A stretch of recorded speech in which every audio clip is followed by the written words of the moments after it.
DK Bonanza has been out for almost a month now. I've had so much fun playing it. It's the first 3D DK game that we've had since the N64. There's been plenty of Donkey Kong games throughout the years, and they're all lots of fun. But this one, DK Bonanza, is probably like up there as one of the top, at least top 3. And for me personally, the best 3D Donkey Kong game compared to Donkey Kong 64. Is it good? Let's get into it.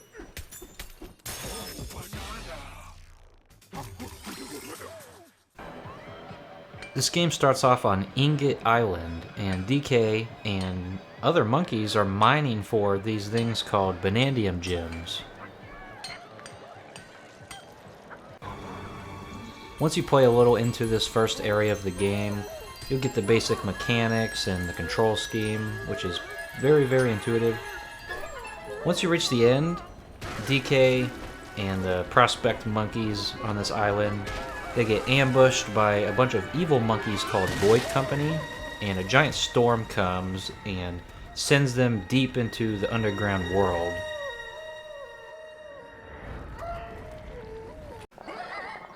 After that, you'll meet a rock creature named Odd Rock, and later on you'll find out it's just a young Pauline that was trapped inside of it. Throughout this game, Donkey Kong and Pauline, they team up.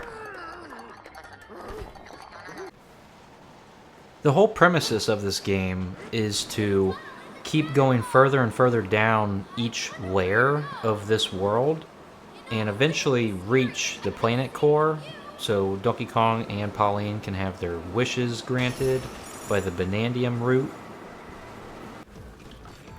This game is one giant planet, if you will, but there's many different underground worlds within the actual world. So this game has a layer system, so each layer would be like a world. So like layer 100 is like world 1, but each layer has a sub-layer, and these are just like tiny little levels within the world. So you have like layer 100 and then layer 101, 102, stuff like that. So they're just like an extension of that world 1, just like different parts of it. Overall, there's about 16 layers, so layer 1600.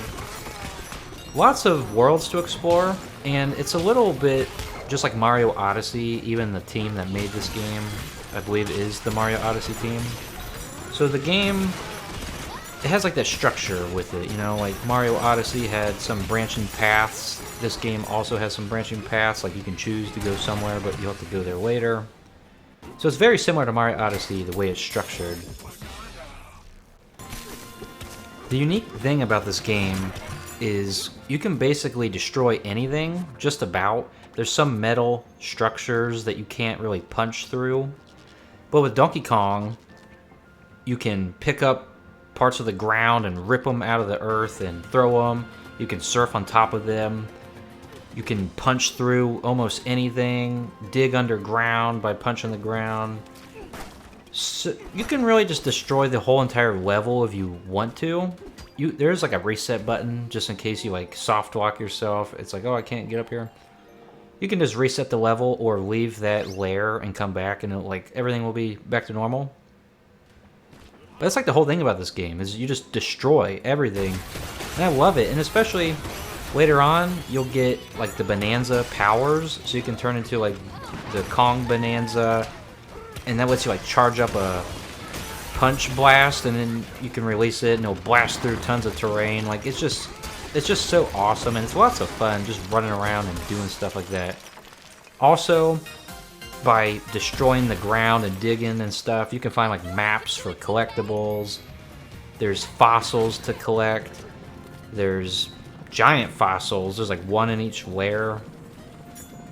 These will lead you to be able to purchase costume parts. It's very similar to Mario Odyssey, how you would use like those purple coins that were in each world. They're like different shaped and stuff. On here, you use like fossils that you find, and that lets you unlock more costumes. The thing about the costumes on here, though, is they're unique, as in they're not just aesthetic. they actually have abilities. Like sometimes they'll increase your like Kong Bonanza meter a lot longer. They'll help you pick up gold quicker, swim faster. So exploration on here, it's just like a big part of it. They really want you to just explore and destroy the environments. I will say there's no need to linger and try to collect everything in one go. Just grab what you can and look around, but if you linger around and just keep trying to collect everything in one go, I believe some stuff is only available later on when you revisit areas, so there's no point of even doing that, and you'll probably get burnt out too. So just collect stuff as you go, and if you miss something, you can always come back later. The controls on here feel like a dream. They feel so good, and not something I was really expecting going into this. Like, I knew they would be good, but it feels perfect. You can roll with Donkey Kong. You can pick up stuff like I mentioned earlier. So many different things you can pull off. And there's like an upgrade tree that you can get throughout the game. The whole premise of this game is to collect Banandium gems.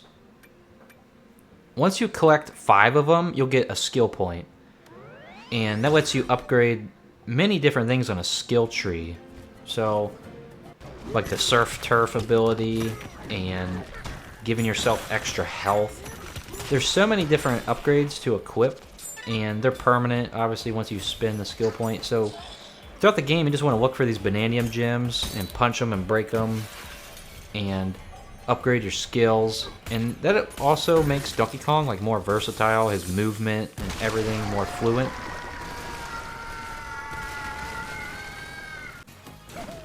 There's shops in the game. As I mentioned, they let you buy costumes, but there's also shops to buy maps to pinpoint where the fossils are, and also to get balloons. So if you fall off a cliff in this game and you have like a balloon, it'll save you. So, and you don't even really have to buy those, because if you just punch underground and explore, you'll find tons of them.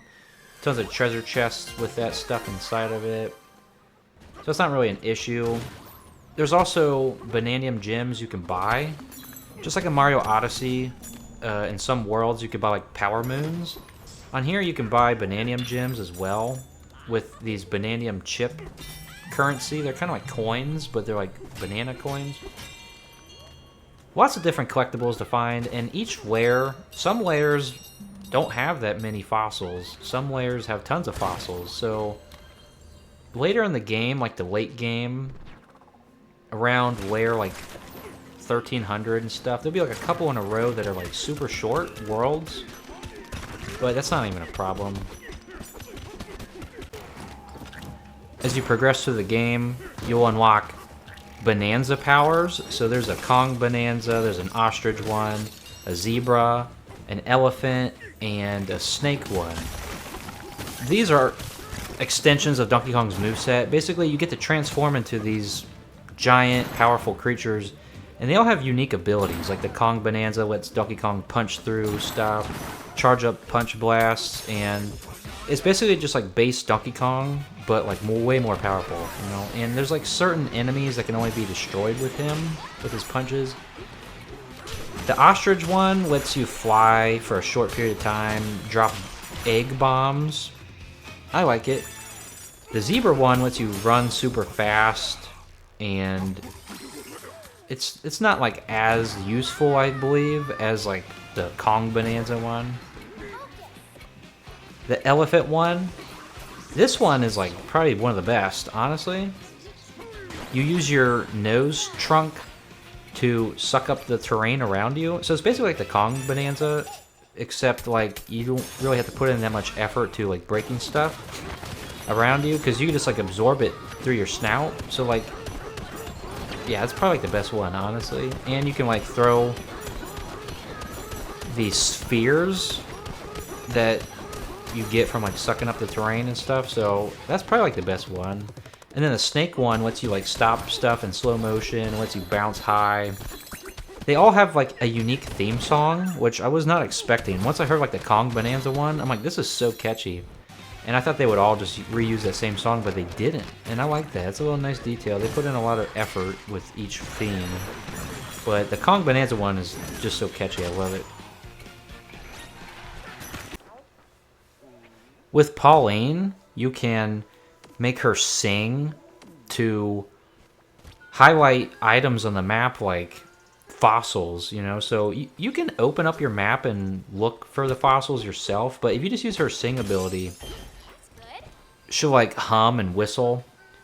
You can just like pinpoint where they are on the map without even opening the map, so that's very, very helpful.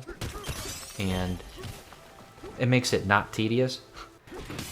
You can also find these little miniature levels in each world. Sometimes they'll have like 3 bananas inside of them. Sometimes there'll be like a quick little obstacle course that you clear. But basically they'll have like this void, like the Monkey Evil Corporation, like tape on it or whatever. And you have to like use Pauline's singing ability to get rid of it. Pauline in general is very helpful in this game, and I love her personality, and the voice actor did a great job. I believe it's a different voice actor from Mario Odyssey, but she's just so filled with personality on here. I love it. And throughout the game, there's many different like resting spots that you can like pay with gold. You get tons of gold throughout the game just from like destroying objects and all that stuff. And besides paying to like open up like cannons or those rest houses, basically the gold is mostly just for the Bonanza power, because you need to fill it up and then that lets you activate the Bonanza power. Sometimes you can just use fruit that'll be laying around, like a giant fruit, so you don't even have to do that. But when you rest at these rest stops, essentially, you'll get a golden heart, and the more you open up on each lair, like say you opened up 5 different rest stops throughout that world, that lair, you'll get like 5 golden hearts. And each different location, Pauline will like talk while DK's sleeping, and she'll say something unique at each different location and each lair. So they put in a lot of effort and a lot of creativity, so I've liked it a lot, and I appreciate the time that would take to do all that. She's a great character, and she's funny, and like, do it, DK, you know, like, her voice is great on here. Once you reach the end of each lair, you'll have boss fights that you can do, and they're very fun. I will say they're pretty easy, like you really don't even have to try too hard. On a scale from 1 to 10, I'd rate these boss fights on like a 2 on difficulty. Like, you really don't even have to try. For most of them. Some, maybe a 3 out of 10, but for the most part, they're not really a challenge. The challenge levels, the little bonus challenge levels, those can be challenging, yeah. And some of them have references to, like, Donkey Kong Country on the Super Nintendo. Like, they'll look just like it, so that's awesome. There's also vinyl CDs you can collect besides just the fossils. So I feel like those are random though. I feel like if you kill enemies, they just like drop randomly, you know? So I'm not really sure how to find those, but lots of different collectibles. The outfits, the fossils, the Bananium gems. There's so many of them. Just collecting gold if you would like. The graphics on here are fantastic. Everything from just the lighting and the water visuals, even just like the colors, they just pop on here. And Donkey Kong's fur, it's so textured, and it looks next gen, honestly. It looks great, fantastic. The art style in general has like a cartoony feel to it, but also like a little tad bit of realism. Not sure how you would describe it, but the graphics on here are fantastic. The game isn't too long. You would think like Donkey Kong 64, I think it won like a world record for being one of the longest collectathons, but this game is nothing like that. This game has good pacing overall. I will say like some of the later layers, like near the end of the game, they'll like feel way shorter. There's like a racing layer where that's all you do is just a quick race, and it's just over just about, you know. There's a couple Bananium gems and fossils, but stuff like that. And there's just like a couple in a row that are pretty short, but overall, most of them are good, big open levels, just like Mario Odyssey, honestly. And I feel like the game doesn't overstay its welcome. It's good pacing. You can get to the end of it, like, even if you explore to your heart's content and just take your time, you could still get to, like, the end of the game by, like, 20 hours, honestly. I mean, not if you're 100%ing it, but if you collect, like, a good majority of stuff and then get to the end of the game, it'll still be, like, 20 hours, even if you have, like, a bunch of stuff left to get. And you don't really have to collect everything, but the game does not overstay its welcome. It's good pacing. The soundtrack on here is so catchy, and probably my favorite song is, like, if you would even call it a song, right before you enter a next lair, like that music right before you jump down another hole. It just has like a vibe to it, you know? But the whole soundtrack's great, and there's like references to Donkey Kong Country, and even at the rest stop places, you can pick a song if you have the vinyl. You can like pick a song, whatever you want to put on. So many catchy soundtracks on here, and the bonus levels that you like enter. The music on there is great and catchy. Great soundtrack overall.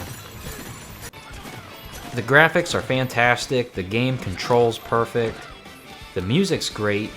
The levels are very, very fun, and some of them, like the challenge levels, those are pretty challenging. Some of them.